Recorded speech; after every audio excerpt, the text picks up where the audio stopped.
माँ ब्रह्मचारिणी की कथा। नवरात्रि के द्वितीय दिन माँ दुर्गा के दूसरे स्वरूप माँ ब्रह्मचारिणी की उपासना की जाती है।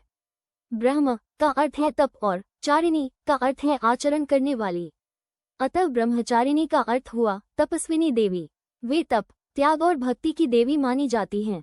इनकी साधना से मनुष्य को असीम साहस, धैर्य और जीवन में सफलता प्राप्त होती है। शास्त्रों के अनुसार माँ ब्रह्मचारिणी का स्वरूप अत्यंत तेजस्वी और शांत है। वे दाहिने हाथ में जपमाला और बाएं हाथ में कमंडल धारण करती हैं। उनके चरणों में अद्भुत तेज और गंभीरता झलकती है। उनका स्वरूप तपस्या और संयम का प्रतीक है। पौराणिक कथा के अनुसार पर्वतराज हिमालय की पुत्री पार्वती ने भगवान शंकर को पति रूप में पाने का निश्चय किया।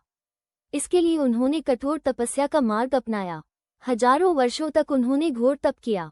प्रारंभ में केवल फल फूल खाए, फिर घास पात और बाद में केवल बेलपत्र पर जीवित रहीं।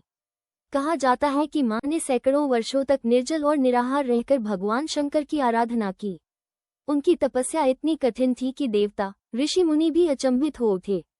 अंततः उनकी भक्ति और साधना से प्रसन्न होकर भगवान ब्रह्मा ने उन्हें वरदान दिया कि उन्हें शंकर जी पति रूप में अवश्य प्राप्त होंगे। यही तपस्विनी देवी बाद में मां ब्रह्मचारिणी के नाम से विख्यात हुई। मां ब्रह्मचारिणी की कथा हमें सिखाती है कि धैर्य, तप और निरंतर प्रयास से कोई भी लक्ष्य प्राप्त किया जा सकता है। जीवन में चाहे कितनी भी कठिनाइयां आएं, यदि निष्ठा और भक्ति अटूट हो तो असंभव कार्य भी संभव हो जाते हैं। नवरात्रि के दूसरे दिन मां ब्रह्मचारिणी की पूजा करने से साधक को असीम धैर्य और शांति प्राप्त होती है। भक्ति में स्थिरता और तप की शक्ति बढ़ती है। जीवन के संकट दूर होते हैं।